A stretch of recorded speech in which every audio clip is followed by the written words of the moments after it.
Ya teman-teman, bertemu lagi dengan channel Tukang Tracing. Oke, untuk pertemuan kita kali ini aku akan memberikan cara ya, setidaknya ada 5 cara untuk menentukan harga desain, terutama untuk seorang desainer grafis pemula. Hal ini aku ambil langsung dari pertanyaan di grup salah satu dari teman kita di grup WhatsApp ya, di grup WhatsApp Adobe Illustrator ID. Di sini ada dari Bro Maulana, yaitu dia pengen tanya tentang pertama kali dapat klien sedangkan kita belum tahu harga. Itu gimana ya prosesnya? Bingung saya. Nah, mungkin banyak juga dan video ini bisa mewakili keresahan dari teman-teman yang memang baru mulai gitu untuk membuka jasa desain atau commission work, ilustrasi atau desain, tapi masih bingung untuk menentukan harganya. Nah, mari kita bahas bersama-sama setelah yang satu ini.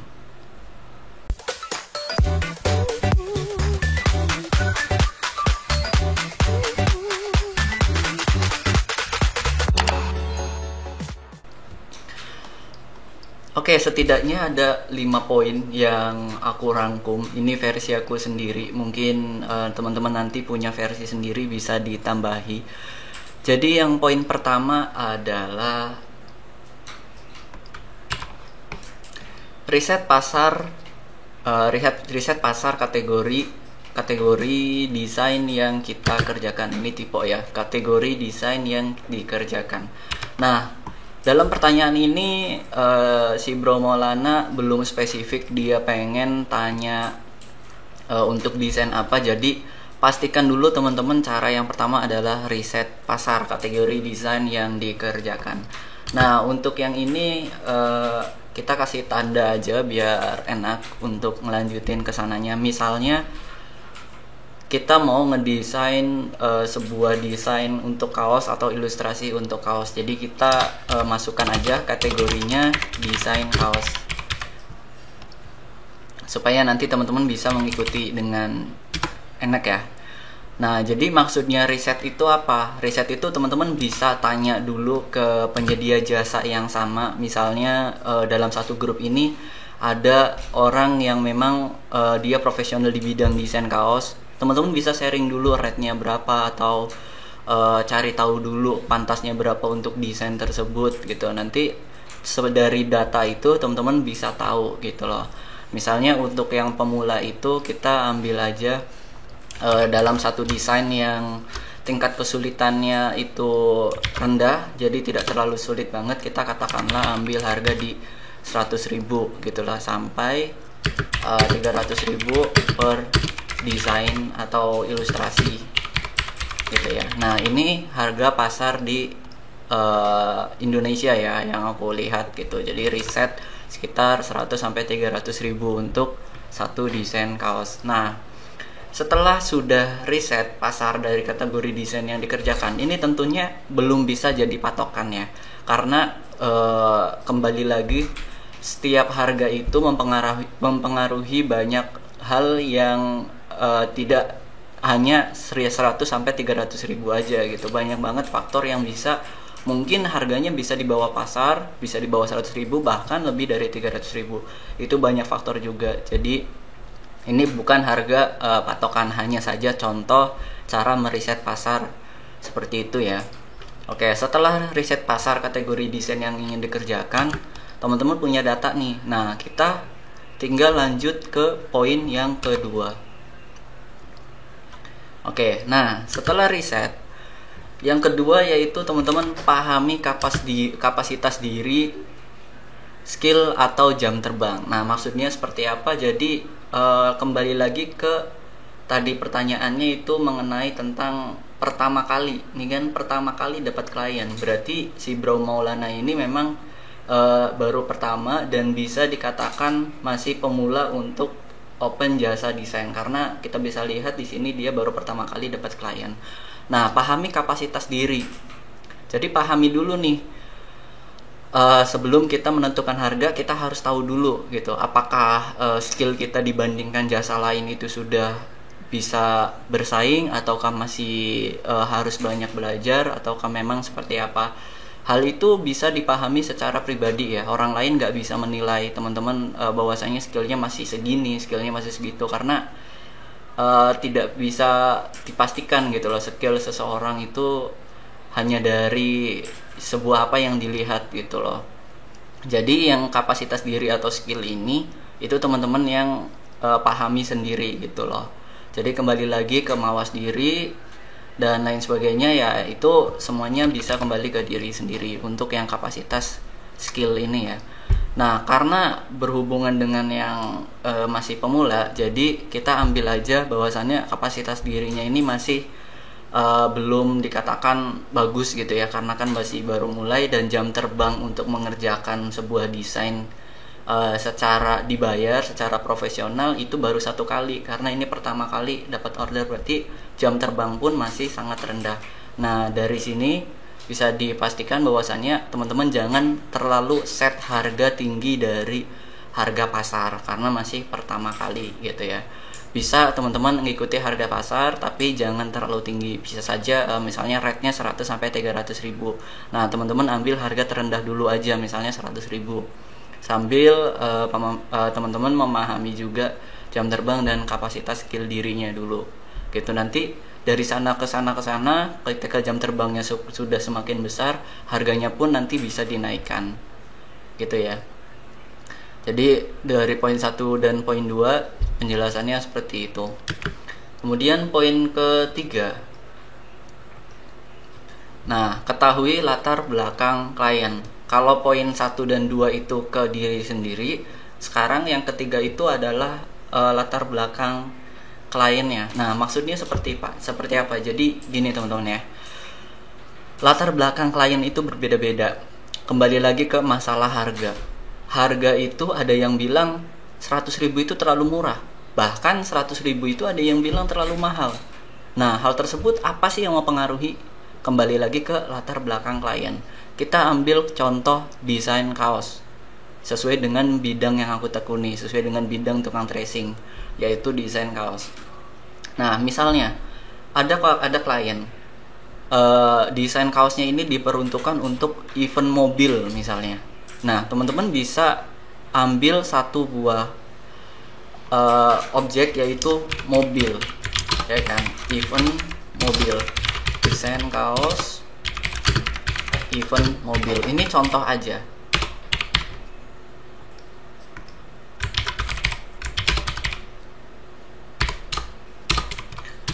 Nah, misalnya kaos untuk event mobil ya. Nah, di sini. Oke. Jadi ketika si klien ini membutuhkan desain untuk event mobilnya dia atau anniversary dari komunitas mobilnya dia, otomatis dia berani untuk membayar lebih atau membayar lebih mahal gitu loh dari harga yang di bawah pasar. Misalnya pasar 100 sampai 300 ribu, kita ambil harga yang 300 ribu. Itu ketika mengerjakan dengan brief dan kliennya ini adalah seorang anggota dari sebuah komunitas mobil, kemungkinan besar kita set harga tinggi itu masih bisa diterima.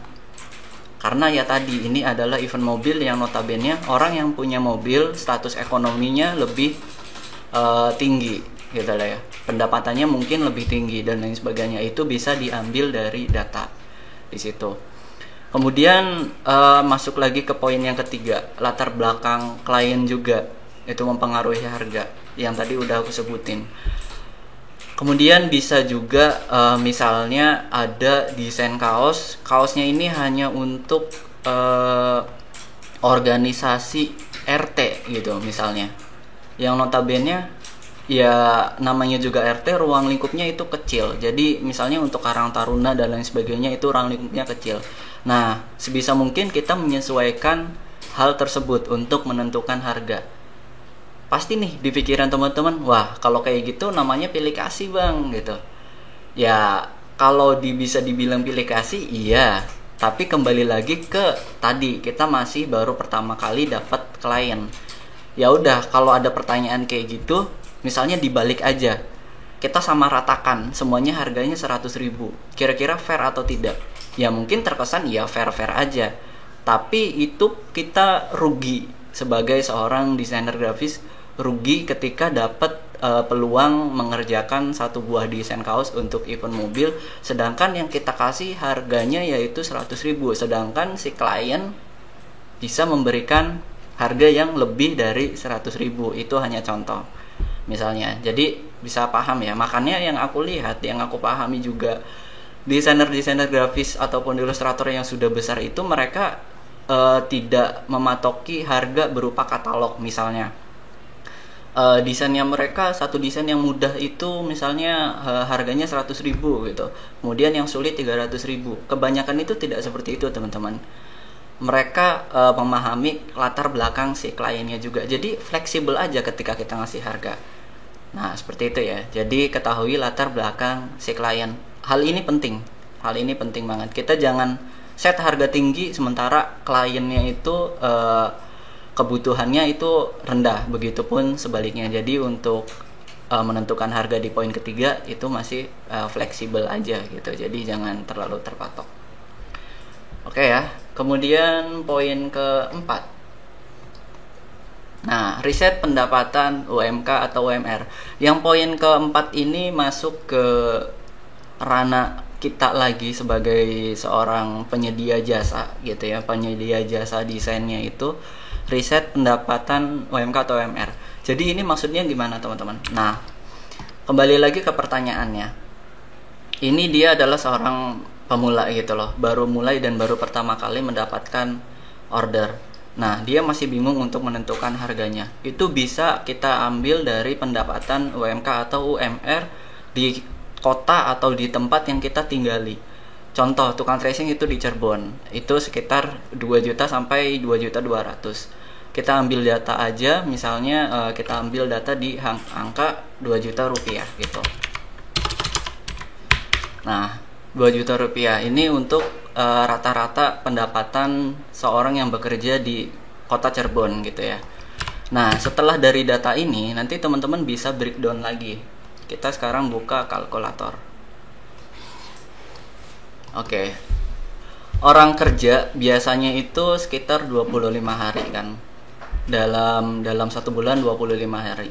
Sedangkan pendapatan rata-rata itu di angka 2 juta rupiah gitu ya. Ini angka aku ambil contoh di kotaku di Cirebon. Ini angkanya pasti akan berubah-ubah. Misalnya teman-teman di Jakarta ataupun di tempat manapun pasti ini angkanya akan berubah-berubah gitu, akan beda ya. Oke, misalnya kita ambil 2 juta. Kita bagi ke angka 25 hari. Nah, itu kita dapat 80.000. Jadi rata-rata gaji seorang yang bekerja di daerah Cirebon itu sekitar 80.000. Nah, kita kan menyedia jasa desain. Desain juga kerja loh, meskipun kita freelancer. Itu tetap kerja. Nah, sebisa mungkin pendapatan yang kita dapatkan dari seorang freelancer itu sama saja dengan orang yang bekerja formal ke tempat kerja ataupun kerja di PT, seperti itu ya. Kita harus bisa mengejar di situ teman-teman, karena supaya kita status ekonomi atau pendapatan kita itu minimalnya sama dengan mereka yang bekerja secara formal. Nah, kita punya data 80.000 nih. Oke. Tadi kan 2 juta dalam 1 bulan. Kemudian kita punya data 80.000 per hari. Nah, minimalnya untuk satu jasa desain yaitu teman-teman set harga di 80.000. Misalnya desain tersebut teman-teman kerjakan dalam kurun waktu 1 hari penuh gitu loh, dari sketsa, kemudian tracing vektornya, kemudian mockup, branding dan lain sebagainya. Itu butuh 1 hari misalnya, atau 5-6 jam mengerjakan project tersebut. Nah, minimalnya teman-teman mengkasih harga ke klien itu 80.000. Ini udah sangat murah banget. Kalau di bawah ini nanti pendapatan teman-teman akan tidak sama dengan orang yang bekerja secara formal. Jadi bisa dipahami ya, ini minimal harga yang teman-teman kasih ke klien. Oke, dari situ. Jadi sesimpel itu sebetulnya untuk orang yang baru mulai buka jasa. Nah, Kemudian kalau misalkan kita pengen naikin harga, itu gimana caranya? Ya tadi, banyakin skill, kemudian jam terbang. Nanti perlahan yang biasanya kita satu project itu hanya harganya 80.000 sampai 100.000, kita satu project bisa lebih, misalnya 300.000 satu project dan lain sebagainya gitu. Jadi angka ini adalah angka minimal teman-teman yang bisa kasih ke kliennya. Ini boleh jadi acuan ataupun tidak, itu terserah. Oke ya, kayak gitu ya. Jadi cara ngitungnya. Jadi jangan sampai teman-teman hanya kasih harga 25.000 gitu loh. Sementara teman-teman mengerjakan project tersebut 5 sampai 6 jam. Sementara cuma kasih harga 25.000. Wah, itu jasa teman-teman di bawah banget gitu loh. Dalam artian nanti ketika dikalkulasikan, kita anggap aja satu hari itu satu project, dan 25 hari itu atau satu bulan itu 25 project. Ketika satu project teman-teman hanya hargai misalnya 25.000 sampai 50.000, misalnya kita ambil rata-rata aja di bawah ini ya, di bawah 80.000 misalnya, 80 dikali 25, 40. Nah, teman-teman cuma dapat 1 juta rupiah satu bulan. Sementara UMK atau UMR kota Cirebon itu 2 juta. Itu ya sangat di bawah dari harga atau gaji yang semestinya kalau teman-teman kasih harga di bawah pasar, atau harga di bawah tadi yang sudah aku breakdown secara detail gitu. Jadi minimalnya 80.000. Rumusnya sesimpel 25 dibagi jumlah UMR dari kota teman-teman semua, kemudian nanti muncul harga di situ, dan itu yang bisa jadi patokan kalau pengen gampang gitu ya. Kemudian yang kelima, nah yang kelima itu sampaikan dengan detail. Ini kembali lagi ranahnya ke dua pihak sih sebetulnya ya, antara desainer dengan klien. Nah, pelakunya adalah seorang desainer, nanti tinggal sampaikan dengan detail. Misalnya ketemu harga di 200.000 gitu loh, atau 300.000. Nah, itu nanti teman-teman sampaikan dengan detail. Misalnya karena kesulitannya ini tinggi gitu loh, tingkat kesulitannya itu tinggi. Misalnya harus butuh 2-3 hari mengerjakan proyek tersebut. Jadi harganya sekian gitu. Nah, kembali lagi, harga tadi diambil dari mana? Ya diambil dari poin 4 yang sudah dijelaskan gitu ya. Misalnya satu hari teman-teman dibayar 80.000, ya udah tinggal dikalikan aja. Misalnya butuh 3 hari nih mengerjakan proyek tersebut, ya udah 80 dikali 3, itu harga minimal yang teman-teman kasih gitu ya. Jadi jangan dihitung satu proyeknya aja, jangan dihitung juga waktu pengerjaannya.